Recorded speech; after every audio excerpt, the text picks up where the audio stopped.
Hey guys, this is Standing for Truth. We are live. I want to thank you for joining us this afternoon. We're going to have a blast today. I've been looking forward to this. This is the much anticipated second debate between Taylor, aka Snake Was Right, and Dr. Kent Hovind. So I want to start off by thanking both these men for taking time out of their busy schedules to join us and give us this great debate. Today's debate will be on whether or not evolutionary mechanisms have limits.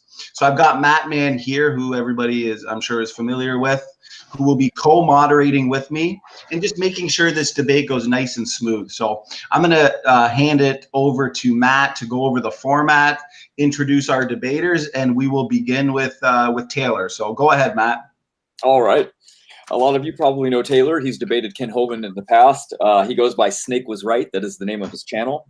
He can send you a link to this after. And Ken Hovind probably needs no introduction. He's going to be the one who is going to be going second on this debate. We're going to be having 8-minute openings with a 5-minute rebuttal each, with a 22-minute discussion each, and then a 3-minute closing for each person with a 6-minute Q&A. So that was, I'm going to be giving 30-second warnings. So just listen for the sound. And that way I don't have to interrupt and butt in to say you have 30 seconds left. So I guess Snake is going first on this. And sure. I'll probably, I think Standing is going to be controlling the volume. Yes, go ahead there, Snake. Start whenever you are ready. We'll start the timer on your first word. Go ahead. All right, so I'll just explain my channel name real quick first. I call it Snake Was Right. Not as any claim that I am correct or anything like that. It's just a reference to the biblical serpent, and my belief that knowledge of good and evil was actually a good thing and not a bad thing that would result. Well, actually, no matter how bad it is, the truth is important to know, even if there are bad consequences. So I think in that instance, the snake was right. And so the biblical serpent is one of my literary heroes. And so we'll just jump into the science. I'm studying biology, molecular biology at CU Boulder in Colorado. And the topic today is about whether the mechanisms of evolution have a limit. And so we've gotten to this point over the history of creation where they're essentially backed into a corner, it seems, with because they have been forced to accept microevolution but not macroevolution. And so they do accept all the mechanisms that lead to variation within kind, they say, but it remains to be seen what the limit of a kind is or where they draw that line. And I would love to discuss that. Clearly, there are limits, but it doesn't seem like they're defined by the creationist side. It seems that they just claim that the limit is a kind. And to a biologist, that doesn't really make sense because we know that the limit would be in the basically at the molecular level. You can't just break the laws of physics or chemistry. That's essentially the limit. So I think that we should just get into discussing some of those mechanisms. I think I'm going to give away most of my time here in favor of just discussion, but we'll go over some of the mechanisms just to get us started. Basically, I've heard Kent before talk about how the evolutionary process is just a selection process. It cannot create. It's not a creative process. And he gives the example that sticks in my mind is with the tallness, basically, out of a population. So he'll say things like, and correct me if I'm wrong or misrepresenting, that you can get certain traits that out of the population that already exist to basically get exaggerated. So in his example, he would say that evolution or microevolution can select for the tallest people in a population, but it cannot create new features. So I would like to correct that because it seems that this way of looking at things ignores the mutation. Mutation does create things.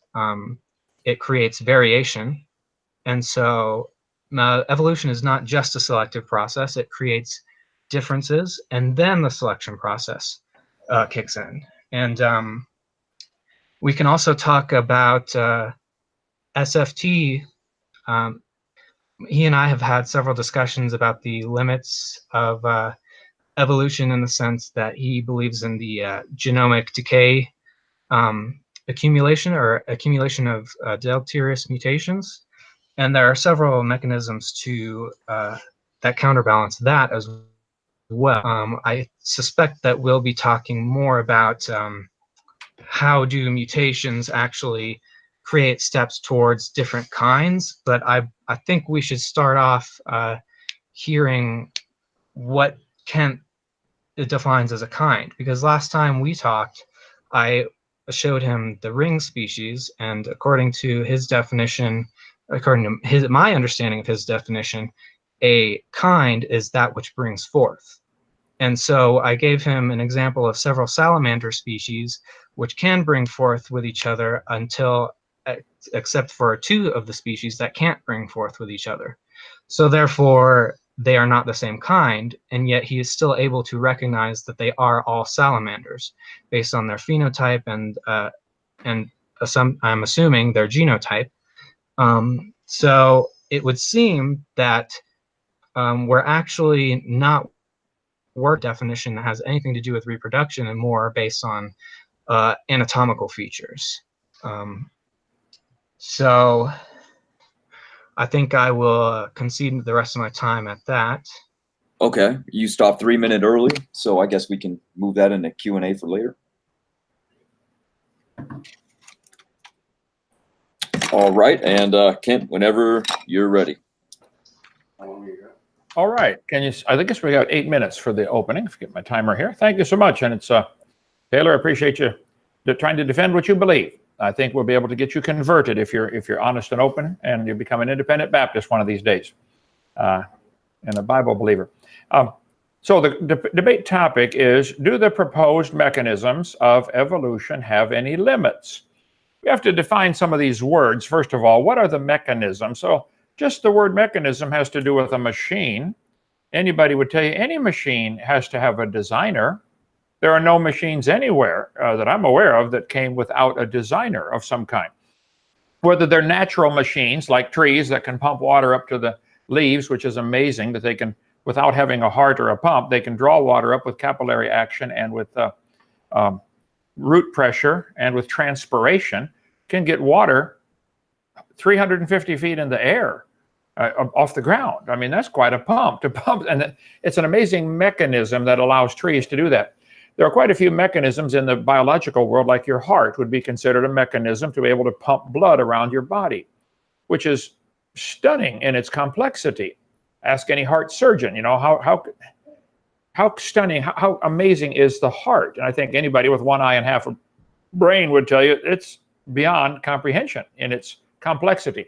So we have lots of mechanisms in our shop, for instance, which I'm in the shop now, next to our shop. We have all kinds of tools to work on these mechanisms because they don't fix themselves.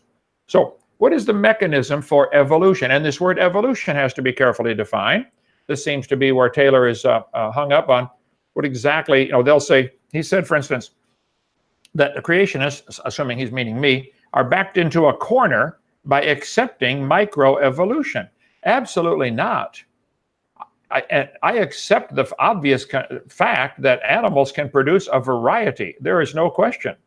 There are, I think, 60 recognized breeds of chickens now that probably had a common ancestor called a chicken. So certainly there are variations within the kind. I don't think we should call it microevolution. I have always said for 30 years now, I think it's a lousy term. However, that's the term they use, so I'll explain it.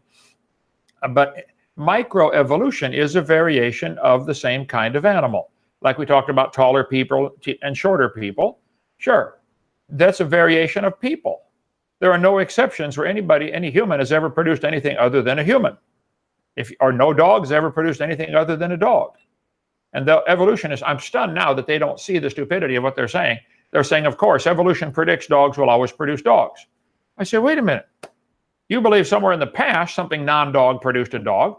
I mean, if it came from an amoeba, hello, that's a non-dog. So why can it happen in the past? It can't happen where we can watch it and observe it. Science deals with things we can observe, study, test, and demonstrate. Evolution is none of those. So does it have any limits? Well, here is what the Wikipedia or Berkeley University's just on internet today. I said, what is the mechanism of evolution? They said, well, there are 4 mechanisms, 4 things that make it happen. One is mutation, then migration or gene flow, then genetic drift, and natural selection as mechanisms of change, from khanacademy.org. How variation, differential reproduction, and hereditary result in evolution by natural selection. Here it is from bifi.es. N-U-C-T-U-N-T. I don't know if you can read my screen there or not. But what are the 4 mechanisms of evolution? Allele frequencies in a population may change due to 4 fundamental forces of evolution: natural selection, genetic drift, mutations, and gene flow. The same one given on the Berkeley website. This seems to be the teaching is you guys believe that your fairy tale, your religion of evolution will somehow be true because of these 4 things. I would start off and concede right away, natural selection works. A, it is natural, and it's a selection process. It's not a creation process. Your argument a minute ago that the mutation provides the new material, and now natural selection can act on it. I think we can demonstrate that has never been observed. Never. That is a religion. It's SpongeBob imagination stuff. And if you want to believe it, fine. But don't force that on all the kids to learn that stuff, these innocent minds that are going thinking they're going to learn science, and instead they learn a religion of evolution. I agree natural selection works, but it selects. That's all it does. And I've given the illustration, and nobody's ever refuted it. If I decided I want to select a population of people over 7 feet tall, so I go through and I kill everybody in the world who's under 7 feet tall. Only those who are 7 and over can reproduce now because they're the only ones alive. And many of their children will grow up to be very tall. But if they don't, we kill them, okay? After 5 or 6 or 10 generations of doing that, we would have a whole population of people over 7 feet tall. No question, that can be done. That's what farmers do. They select for cows that give more milk. And after about 8 or 10 generations, all the cows give more milk than normal. However, the cows are weaker.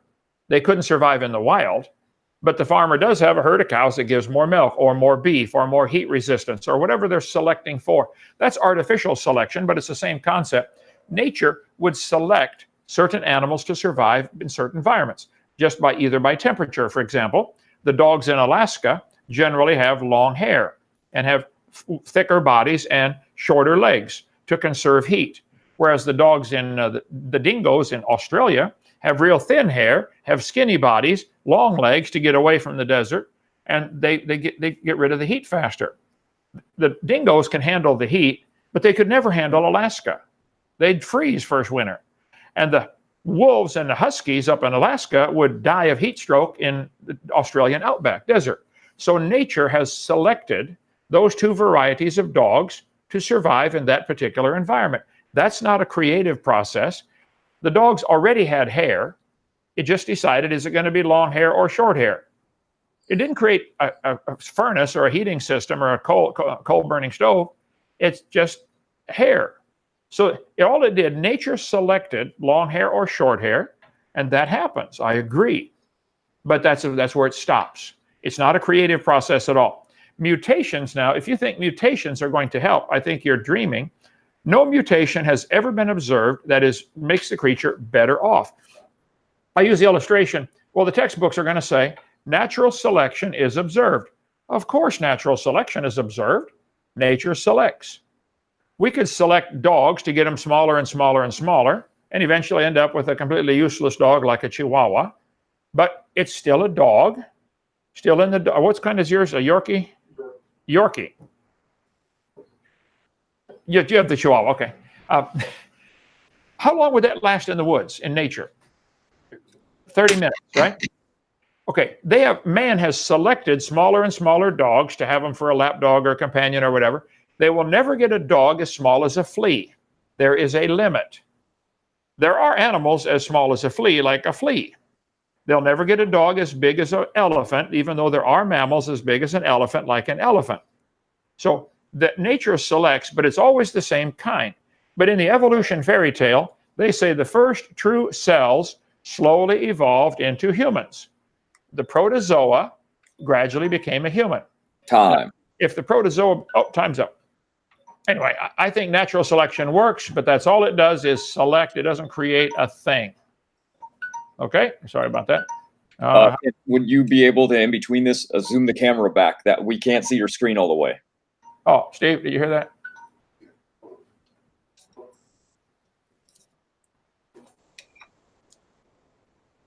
Zoom the camera back. They can't see the screen all the way. I'm pretty sure they can. No, I can't. Right there. there we go. Okay, looks good. Looks perfect. Okay. All right. Awesome. Well, thank you for that opening, Dr. Hovind and Taylor. So now we're going to move into the rebuttal period with Taylor. I believe is it 5 minutes there, Matt? Yes. Okay, go ahead, Taylor. Okay, so you are correct when you say natural selection only selects, but Good. natural selection is not the entire process of evolution. In fact, the clip you showed up there said, quote, mutations are the ultimate source for new alleles in the population. So it seems like you are ignoring the effects that mutations have based on some nebulous wording of adding information. And you say we have never observed mutation adding information, and that's just patently untrue. It's called a duplication event, and we observe them all the time. Now, this is new physical information. Even just like if you have two identical chairs and you add a third, that is new, and that is a new chair. And then if you start changing the parts of the chair, that is a different chair. So that's exactly what happens in mutation. Some genes are duplicated and then changed. Some genes are just duplicated. Some genes that exist are not duplicated and changed. And these are all examples of different information. Now, I suspect that Kent is going to go in and say that this is not an example of new information because of the way he defines information. And I don't know how else to explain it, but if you change the sequence of something, the information is different. And if you add more of it, that is adding information. It doesn't matter. You can 10,000 Bibles, if you add one more Bible, that's adding another Bible. That's adding information. Now, it's not new information, and that's where mutation comes in. Mutations are adding new information because they are altering the sequence of information. I suspect we will have a nice back and forth about that, but that's my correction so far. And I still notice you haven't really defined a kind. Is it based on reproduction or is it based on body type? And you seem to be indicating the latter because you say, when you're talking about size of an animal, you say that's where it stops. I'm not sure how you know that's when it stops, other than you just kind of feel like it. So, like, the question I would pose to you, couldn't a dog, for example, become bear-like? Or and to illustrate this, I would ask also, if one type of dog could no longer reproduce with the other types of dogs, does this indicate a big enough change in kind to equal macroevolution? It seems like you don't want to define your goalposts so that we can't meet them. So you just say it stops at kind. You don't define kind. But then the reason I say you've been backed into a corner is because you've already admitted that these changes occur at the genetic level, which produce a change in the phenotypes. And this is going to be a major sticking point for me. Natural selection only selects. But when you say that, you are ignoring the effects of mutation. So mutations will produce different alleles. So you have different information to select from. Different information is for each selection event. This is not just selection. It is an interaction between selection and differentiation. And therefore, that's where complexity emerges. And it seems almost intelligent because it is selecting, but it's selecting the best configurations. And it was also claimed that there are no beneficial mutations at all, and that's simply false. The best example of that is with drug-resistant bacteria. And before you get to the claim that in a new gene that confers drug resistance to the bacteria, it's been claimed by creationists that this then inherently lowers the fitness of the bacteria natural environment. I have several experiments here that witness mutations fixing essentially that lower fitness conferred by the drug resistance, and we also witness the staph, for example, is actually surviving better in its wild population after evolving a drug resistance. So those claims are all simply false, and we have direct observation of that both in the wild and the laboratory. So I think we should discuss more on what information means. Did you say time? Okay. Yeah. All right. And I'll start the time when you start talking, Ken. All right. Well, thank you so much. He's got several things on the table here. If a dog can no longer produce with another dog, probably I would guess there are mechanical limits where the Chihuahua cannot reproduce with the Great Dane. Maybe there aren't. I don't know. But it's still a dog, and I think it's intuitive, but obviously it's still a dog. And you said I don't define kind. Well, the Bible says in the original creation, the kinds would bring forth. And so I don't know that there can't be variations that would make them incapable of bringing forth, like, for instance, the dogs with the Chihuahua and the Great Dane. But it's still obviously a dog. I would point out, though, Taylor, that I'm not asking for my belief to be taught at taxpayer expense in the schools. You guys are demanding that everybody pay for your religion to be taught. You guys should go start private schools and teach evolution to anybody that wants to pay and come learn it and get it out of the public schools. It's not science. Nobody's ever seen it. You said the best example you know of is drug-resistant bacteria. For heaven's sake, son, it's still a bacteria. Do you think that process of a bacteria becoming resistant to drugs, it's still a bacteria, do you think that process could turn a bacteria to an elephant or a whale or a human? I cannot comprehend how somebody cannot see the folly of that belief that this variation within a bacteria is going to produce a whale out of the bacteria if we give it enough time. I know you guys count on this, billions of years being the solution to everything. And I cover many ways in my seminar to take away the billions of years. It cannot be billions of years old, but that's not this debate. Are the mechanisms that are supposedly driving evolution, are they limited? Of course they're limited. They're limited physically, obviously. They're never going to get an elephant as big as Texas or the United States. There are physical limits there. I think every evolutionist I've talked to would admit that. Of course, there are some limits. They don't like to go there because they know it's starting to paint them into a corner. Are there limits based on size? Are there limits based upon food availability? Are there limits based upon heat resistance, heat tolerance, let's say? Sure.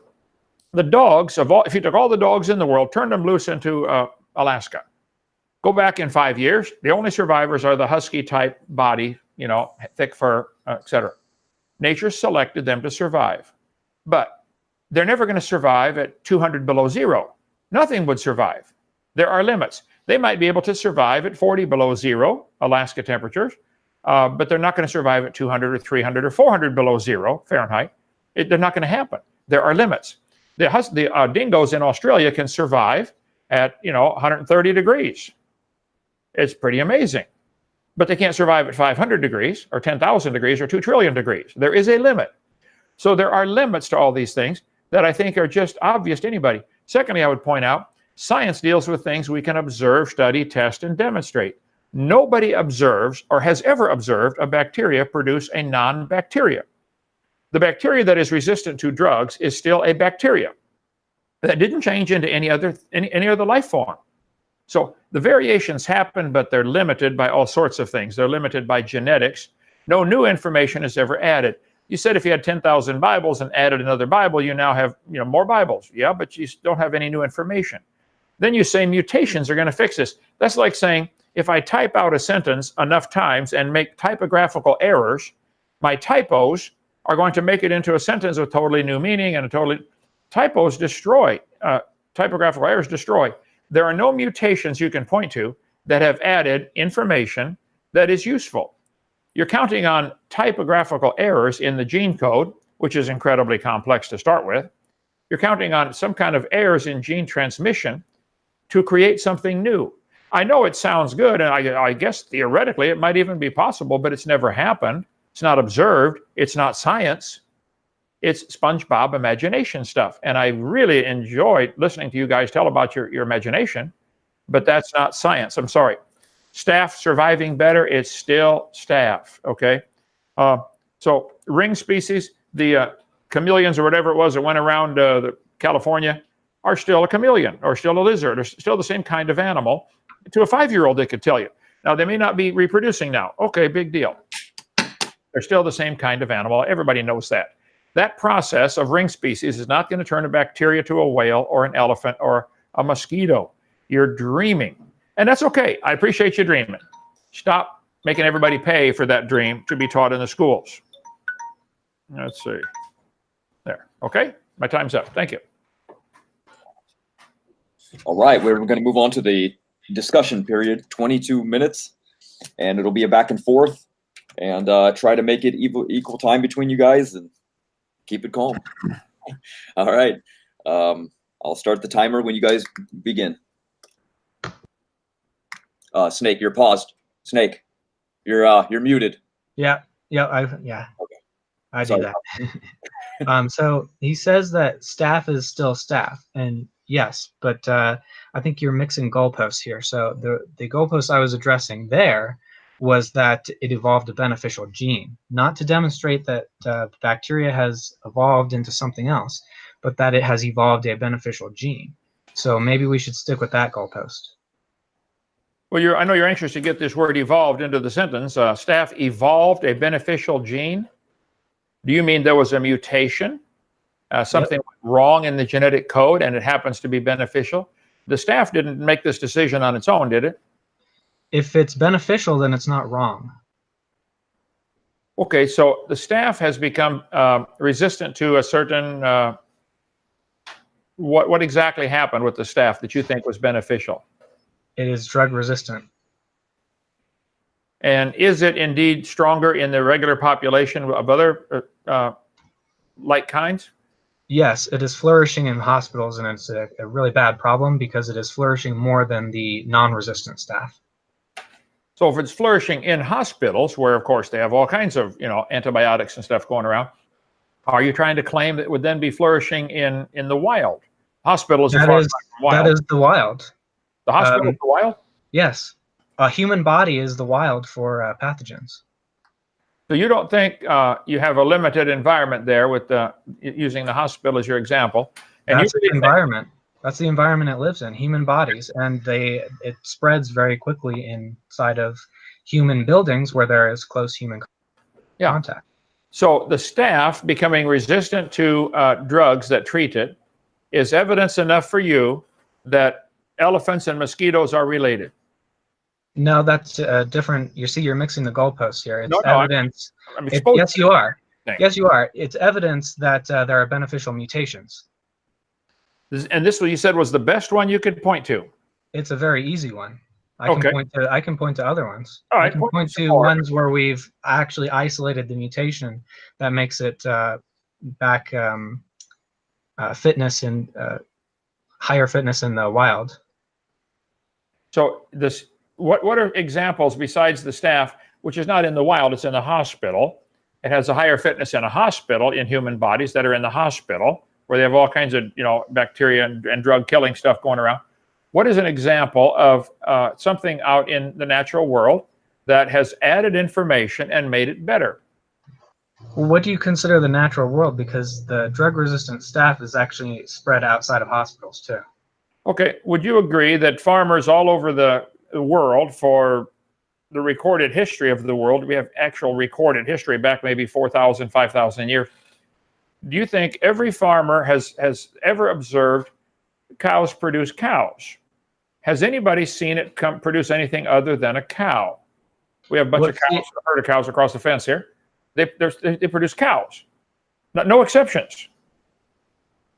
So are we moving on from the goalpost of beneficial mutations? Are you admitting that beneficial mutations can happen? No, I'm not admitting that at all. I know you keep mentioning that phrase, moving the goalpost. You guys want to move the goalpost all the time. I think the goalpost is very clear. The Bible, which came way before Charles Darwin or anybody else, said the animals will bring forth after their kind. And every farmer will tell you when he crossbreeds cows, he gets cows. It's not moving the goalpost. A cow is a cow. You might give a cow that gives more milk or more beef or heat resistance, but it's still a cow. And you can get race horses that are faster than other horses. Okay, still a horse. You're never going to turn a horse to a cow, let alone get a horse from a bacteria. We're focusing on the mechanisms of change in evolution, and you claimed that there is no such thing as a beneficial mutation. So I'm just focusing on that goalpost alone right now. Okay. So the beneficial mutation you want to point to is staph has become resistant to the drugs in the hospital, and therefore that is evidence enough that there is new information, you claim. I'll have to analyze that, exactly what was different in the gene code.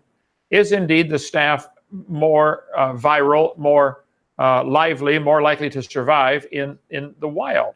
I'm going to say I doubt that. Not in the hospital maybe, but not out in nature in the wild. Is this drug-resistant staph found any place outside of the hospital? Yes.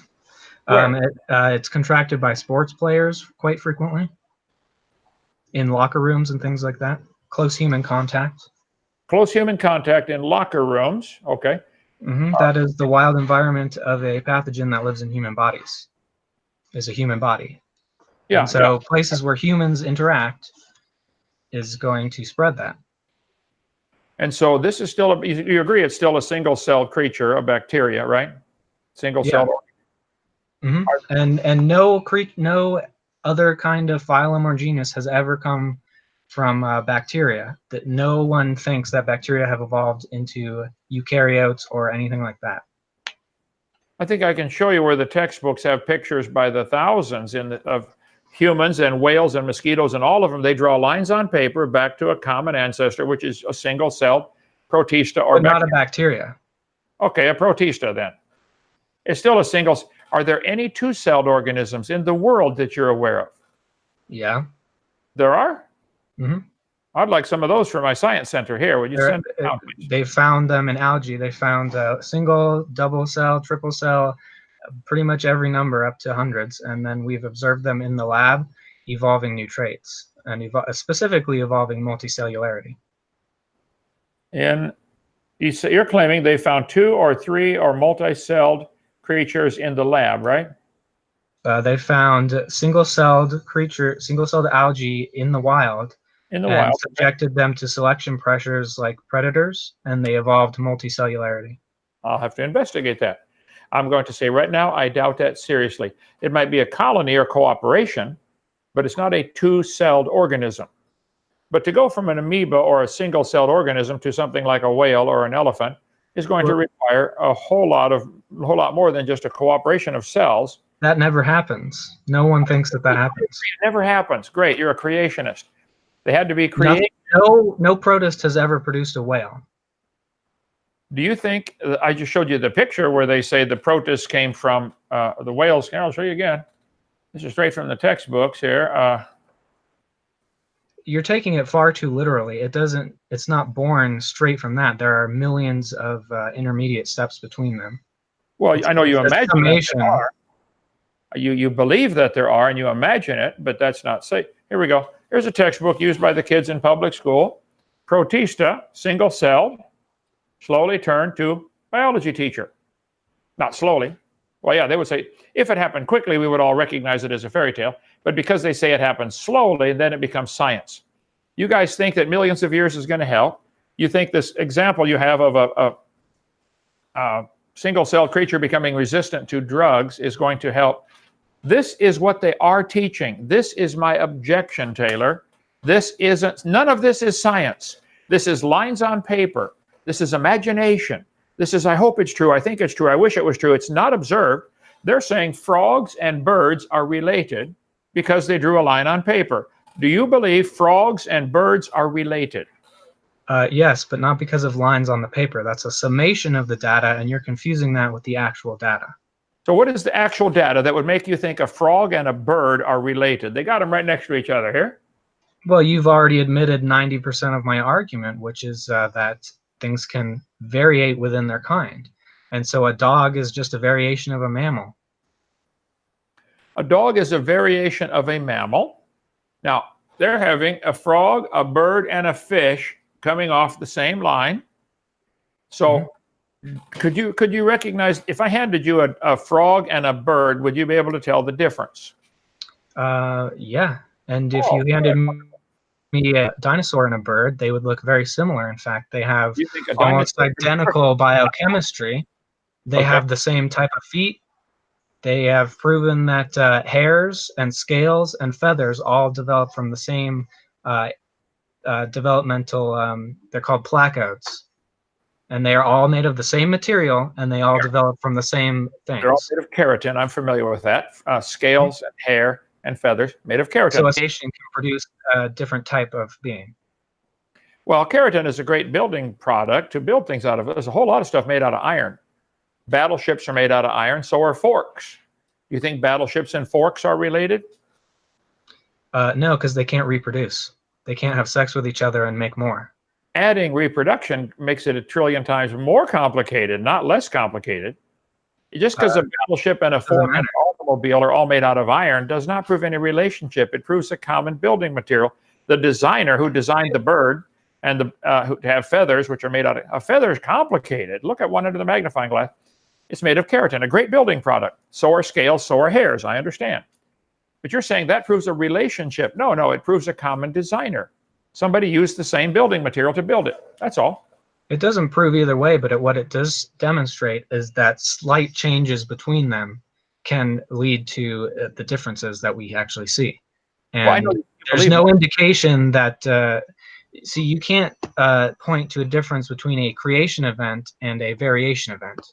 Are there millions and millions of different creation events? Because there are different types of bird feet, and there are different types of bird feathers. What's the difference between a bird that has adapted from another bird and all the different bird types that God has supposedly created specially? Yeah, I don't know how many kinds of birds God made. It might have been 100 kinds of birds. And today they've diversified into 5,000 varieties of birds. How can you tell the difference between a diversification and a creation? That's a hard one. And I'm not asking for my theory to be taught at public expense. But I think there are people working on that. I think most of it's intuitive to a 5-year-old. If you put a Chihuahua and a Great Dane, they would say it's the same kind of animal. If you put a Chihuahua and a banana, they would say it's not. We don't ask 5-year-olds for their opinions on complex science, though. No, but that's where they teach it to the 5-year-olds, that they put stuff like this in their books, and the kid sees the picture and thinks a frog and a bird are related, came from an amoeba or protista. This is the propaganda machine you guys are running, and I think it's evil, absolutely evil. You're destroying the faith of young children by this stupidity and these lies. There is no proof any bird has ever produced a non-bird or came from a non-bird. There is no evidence any frog has ever come from a non-frog. None. You can believe it if you want, but it's not science. Most Christians believe in evolution. Most people who believe and study evolution are Christians. So there is no assault on the faith at all. Well, the majority opinion means nothing. That's obviously a logical fallacy. We don't care. The majority opinion in the South thought slavery was fine 150 years ago. Right, but what I'm saying is that Christians can believe in evolution. Teaching evolution does not destroy Christians, does not destroy faith in Christianity. Well, they're certainly not a Bible-believing Christian. The Bible clearly teaches God made everything in 6 days. Do you believe everything was created in 6 days? Well, everyone has different interpretations. Some people believe some parts of the Bible are literal, and they believe that other parts are metaphorical, and there are stories that contain lessons that aren't meant to be literal, and that is a lot of Christians. And that's a typical Christian belief. Yeah, tell them to give me a call. I'll be glad to straighten them out, because they're certainly not following what the Bible says. Jesus said the creation of Adam was the beginning. Matthew 19:4, Mark 10:6. Was Jesus lying? Was he mistaken? Was he stupid? Or could he have been right? Was the creation of Adam the beginning? That's what Jesus said. I don't know, but would a Christian say that it's important to believe that part, or to believe that Jesus is their personal savior? Well, they would have a different Jesus than I have. The Mexican baseball player's named Jesus. Just because, if there's someone says Jesus claimed the creation of Adam was the beginning. So if they don't believe that part, why should they believe the part where he said, I can, forgive your sins and take you to heaven? What would because they still believe in the teachings of Jesus that are love and forgiveness, and that he is the divine Son of God. Those are the important parts of Christianity. Well, I think there's a lot more to it than that. If you could find, is there any book then that the Christians are supposed to follow? We're getting way off topic. Well, that's why there's so many Christian sects, because they disagree on slight details, but they're all still Christians. I know they should call me, because I'm the only one that's right on all that stuff, and they should. I'll straighten them out. The only one. And I think that's a good point to end that Okay. topic off. If we want to go back to the topic of the mechanisms, go ahead, gentlemen. So I have another paper, talking about antibiotic resistance, and also detailing the mutations that happened after that mutation, which also raised its fitness levels. If you want to go into the actual experiments.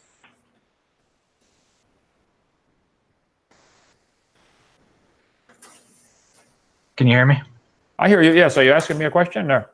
Yeah. Do you want to go into that level of detail, or talk about the definition of kinds? Because I still have a bone to pick with that, or new information I think would be probably the most productive. I think you guys are frantically searching for anything to offer, scientific support for your religion. You believe whales and tomatoes are related. You really believe that. That's okay. I don't care.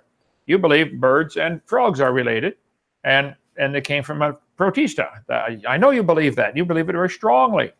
And you're looking for evidence of that. And the best evidence you've been able to come up with is a single-celled creature becoming resistant to some kind of bacteria, some kind of antibiotic, some kind of drug. Well, that's a misrepresentation of what I used that for. I used that to address your claim that there are no beneficial mutations. So you believe that one beneficial, what you think is a beneficial mutation, that added, let's see, what were your words here? It raised the fitness level. Let's take an organism most people would be more familiar with, like the human body. Probably everybody listening has one of those. What can you give of an example of anything that has raised the fitness level through mutations in humans? The ability to drink milk. Some humans do not have this gene, and humans that live in places with high elevation with cows, they've all evolved this gene. So the people who live in high elevations with cows have evolved the ability to drink milk. Is that what you're saying? Whereas other humans have not. Well, I was born and raised at low elevation, Illinois, which is only like 800 feet above sea level, and I love milk. I've been drinking it all my life.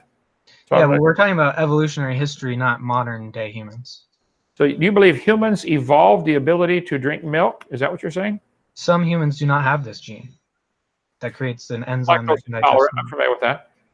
And so the ability to drink milk or not, to digest milk or not, after being weaned, okay, is you're claiming that's a mutation, and that it's a beneficial mutation. Is that an example?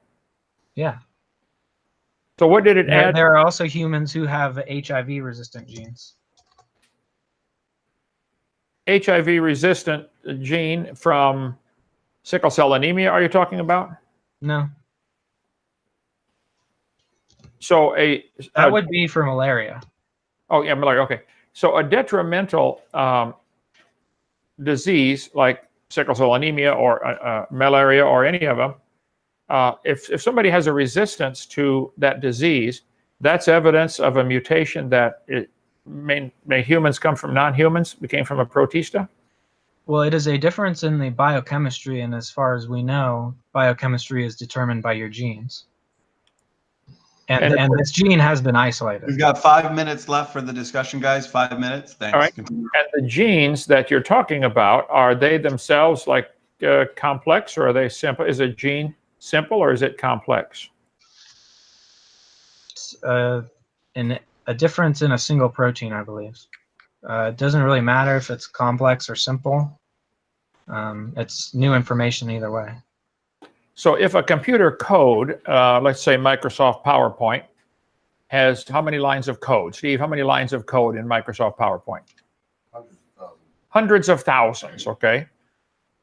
If we had a change in one of those lines of code, if something happened, my computer was zapped or x-rayed or something like that, and it upset the code of Microsoft PowerPoint, the chances of that being a beneficial change are, I'd say, real close to zero.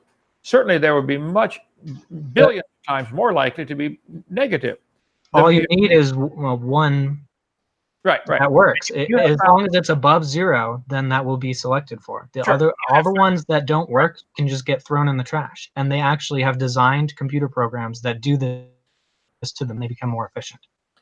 Well, I'm sure you realize this line of thinking leads straight to Adolf Hitler. Let's find the more advanced ones and throw the other ones in the trash.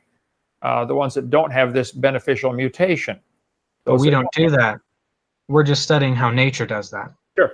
Well, the title was, do the mechanisms of evolution have limits?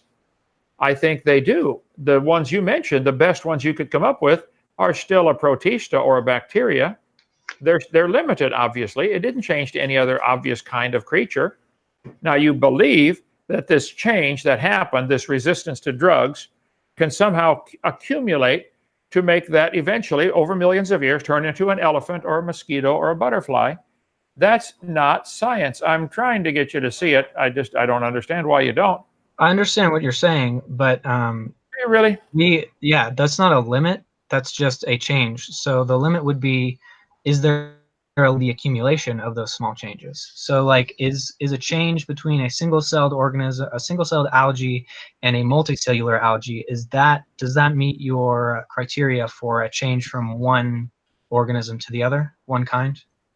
I guess I'd have to have it shown to me that this two-celled algae is actually not just cooperation between two cells, a colony, rather than an actual new creature.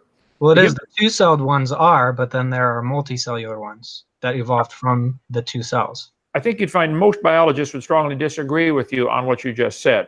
Now, you believe that. Somebody may have taught you that. But even that, with a cell, which is incredibly complex, learning to work together with another cell is designed beyond comprehension. I mean, that takes brain power. That just doesn't happen. That's like getting two computers to work with each other, solving a problem. I suppose that could be done. Multiple computers. I could claim that. But just theoretically, if that could be demonstrated, would that satisfy your goalpost? I think if we could demonstrate that two cells have accumulated, or two individual cells have bonded to become a two-celled creature, that would be interesting. I'd like to study that out. Is it then going to survive? I don't think there are any examples of it where it survives in nature, or it even happens in nature. They might force it to happen in a laboratory someplace. I suppose you could weld the front end off a motorcycle on the back end of a car and make a tricycle out of it. It took a designer to do that. So I don't think that the title of the debate was, do the mechanisms of evolution have limits? I think I've clearly demonstrated, and you've clearly demonstrated, yes, they have limits. You've not shown any idea or even a theory how a protista can turn to a human. You show a protista becoming a protista resistant to drugs. I know you believe these small changes will accumulate, but if only one change out of a billion is beneficial, those other billion have to die. Now that one beneficial one has to get another beneficial one. That's why it's slow. That's why you got to observe that. We observe that. You admit that. We've proven it in the labs, and you just don't like the time scale. I don't like the time scale or the mechanism. It doesn't work. It doesn't happen. We don't see accumulation of these mutations. We don't see it. Every farmer will tell you they try to accumulate the mutations where their cows produce more milk or more beef. They try. They select. They artificially select for this. which is much faster than natural selection. They artificially select trying to get, let's take a dog, a smaller dog, okay? But they still get a dog. But they're not trying to get a different, they're not trying to make it not a cow. Okay, could you, with artificial selection, crossbreed dogs and get a non-dog? Do you think you'll ever be able to get a non-dog from any amount of time? Could you turn a dog to a cat? Closing. Okay, guys, awesome back and forth. Thanks so much, Dr. Hovind. Thanks so much, Taylor. That was a blast. What we're going to do now is move into the quick closing statements, just to sum everything up. I think because Snake started, we'll start with you, then Dr. Hovind. Then we've got time. Let me see here for a 10-minute Q&A. So go ahead there, Snake. Okay, how much do I have? 3 minutes. Okay.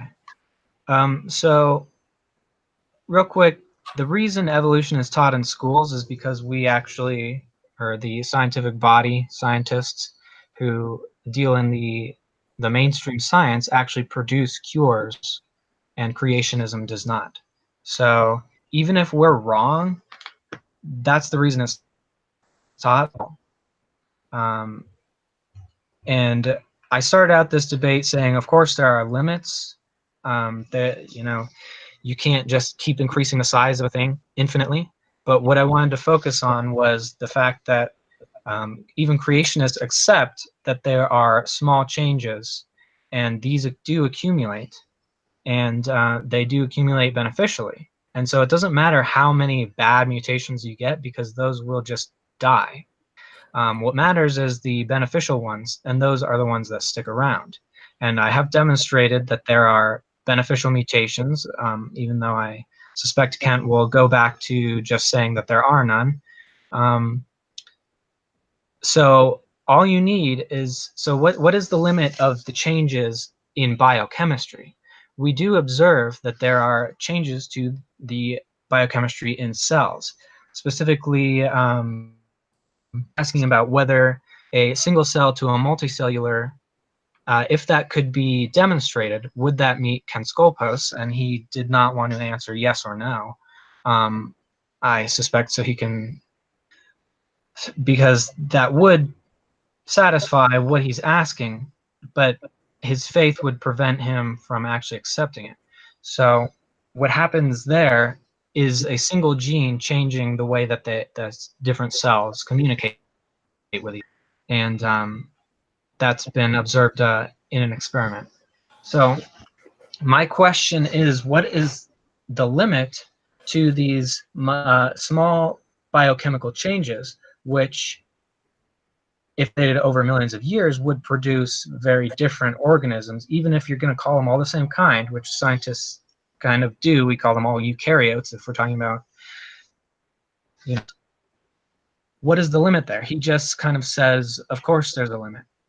And the limit is the kind. I'm not seeing any mechanism for that change or for that limit, because each generation produces different information, which is then selected for against in different ways according to the environment. And it doesn't matter if it's artificial or not. And I think you're kind of blurring the lines there between artificial and natural when humans inhabit these artificial spaces, and then we also have pathogens that infect us. Well, is that a natural or is that an artificial environment? Well, that's what they live in. Did he say time? All right. Yeah, that was time. Well, good. Well, thank you for doing this. The reason communism is taught in North Korean schools is because everybody believes in it, and anybody who doesn't believe in it doesn't have a right to live. I mean, so of course it has to be true because all the teachers are teaching it, and all the universities believe it, all the books, everything published in the newspaper supports communism. That's proof that communism works, I mean, because everybody believes in it in North Korea.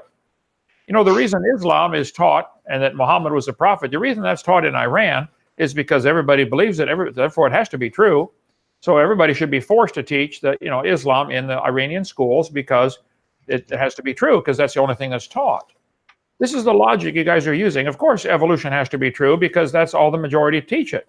I agree, our education system has been co-opted and corrupted by this evolution religion. It is, you guys have won the war in taking over the educational system. It's all through the textbooks, okay?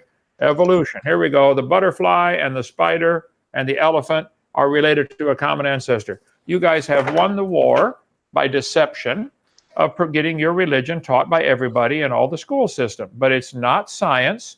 Nobody's ever demonstrated any animal producing a different kind. You have a great imagination. The limit is your imagination.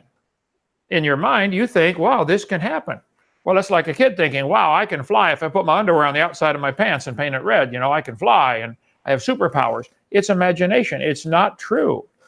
It's not observed. All we've ever observed in all of humanity is dogs produce dogs, cows produce cows. There are no exceptions to that. Nobody's ever, no, they've even tried to make it happen. Try to turn the dog into a non-dog. Or can you turn the bacteria into a non-bacteria? You're claiming it's got new information in drug resistance. It's still a bacteria. Can you, even in the laboratory, force it to become something non-bacteria? I don't think you can. I don't think anybody ever has. See, science is something that deals with things we can observe, study, and test. We observe dogs produce dogs. You imagine dogs came from a protista. That's not science. And I, for one, am sick and tired. You say the reason it's taught is because, you know, that's what everybody believes. That's majority opinion argument. They could do that in North Korea or Iran or any totalitarian system. Okay, well, the limit is, obviously, there are mechanical limits, there are chemical limits, there are observational limits. Nobody's ever seen this. Could we get a frog that could jump 3 feet? Maybe. Could we get a frog that could jump 5 miles? No. There's a limit. You guys will not admit there are limits. Anyway, I enjoy doing these. You can check our website, drdino.com, or visit our Dinosaur Adventureland. We got a bunch of people working here today at Dinosaur Adventureland in the roaring metropolis of Lenox, Alabama. And watch our YouTube channel, Kent Hovind Official, where we want to help strengthen your faith in the Word of God. Snake, you're going to stand before God one day, whether you believe it or not. I want to tell you, Jesus loves you. He died for you on the cross. He's willing to forgive you if you'd like. If you don't want to, okay, you go face God any way you want. I don't want to face God with a list of my sins. I want him to say, you're forgiven. You can have the same thing. Give me a call sometime, extension 3, Dr. 855 Big Dino.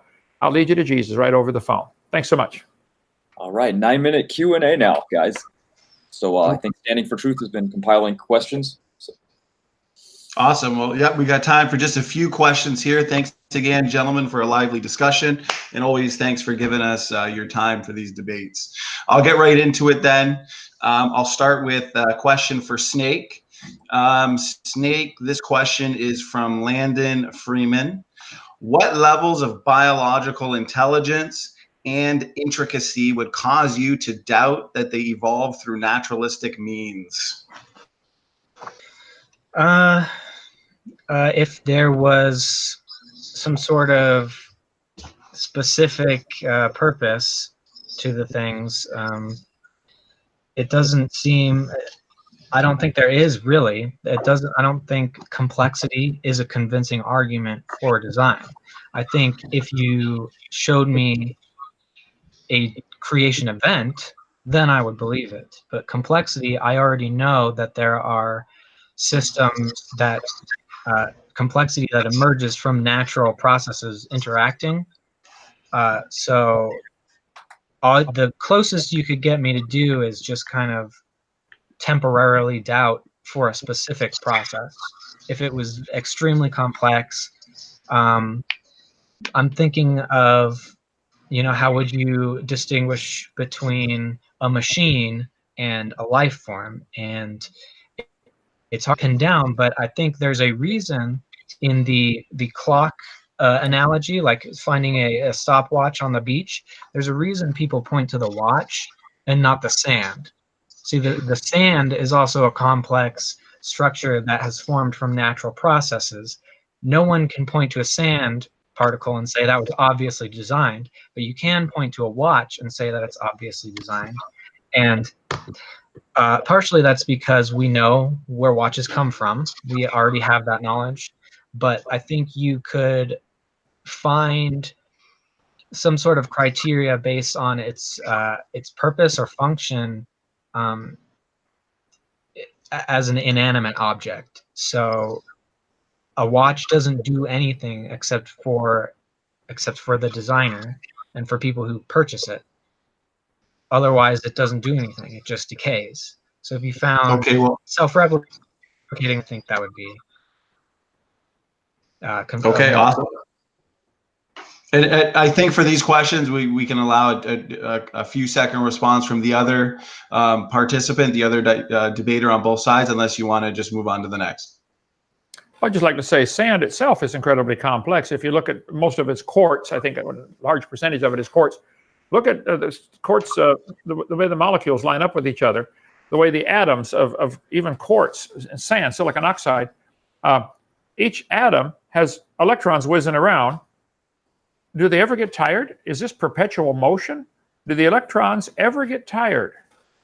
Have they been whizzing around for billions of years with just the design of an atom? Ought to say, wow, there's a designer. To think that a quartz crystal or a piece of sand, start with a jar of nothing and make a grain of sand. Let me see you make a grain of sand from nothing. Just one grain. We got mountains of it here on our property. It's an old gravel pit. Sand is complex. Now, a watch, way beyond sand. But sand is indeed incredibly complex. So I think the arguments had to be a designer, even of sand. I can look at this ink pen and say, there's different parts to this pen. 1, 2, 3, 4, 5, 6, probably 10 different parts. All of them designed to fit into each other to work to make an ink pen. I'd be a fool to say this pen happened by chance for no reason. I think you're a fool to say the human body happened by chance for no reason. It's way more complicated than an ink pen, and this we would all recognize as impossible. And your argument that ink pens don't reproduce, I think, is insane to say that because that's going to add complexity to the problem, not subtract it. But anyway, you believe what you want. Well, I don't say there are no reasons. Okay, well, thank you, gentlemen, for your answers. So next question is for Dr. Hovind. This one asks, some evolutionists say gene duplication can add new information resulting in limitless changes. Is this true? I don't think it's ever been demonstrated that a mutation adds new information. It scrambles existing information. If I scrambled up English letters in a sentence, could I ever make a Chinese word? No. You're never going to make a Chinese word with English letters. You're not going to add any new information by scrambling existing information. At least it's never been observed. You can imagine it if you want. That's all they do is imagine it. It's evolution is SpongeBob religion is all it is. It's hilarious that people believe it. Grown men really believe that stuff. I find it hilarious. Okay, awesome. Thanks for that answer, Dr. Hovind. We've got this question for, let me see here. This one. Sure. Yeah. Go ahead. So a scrambling of information is still new information. I don't understand where this argument is. And some of the scrambles will actually confer a different meaning. Like I have a whole list of sentences that you can do that to. Just so with a single word, you can replace a letter and it'll just be a different word. So new sequences are new information. Okay, well, thank you, gentlemen. So this question here is for Snake. Isn't your lactose and HIV examples just epigenetic regulation and not actual addition of genes or information? Go ahead. I'm not sure about the lactose, but I don't think so because it's actually an is produced, so that wouldn't be epigenetic. As far as HIV resistance goes, that is also a protein that's produced. But epigenetic changes are still changes in information. Okay, are you done with that question then? Yeah, unless there was another part to it. Nope, that's it. Unless Okay. Dr. Hovind has a follow-up, I can go on to the last question.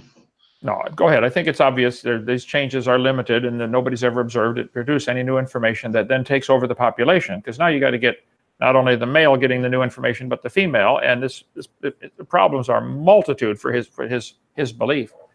I do admire his faith, though. Go ahead. Okay, this is the last question.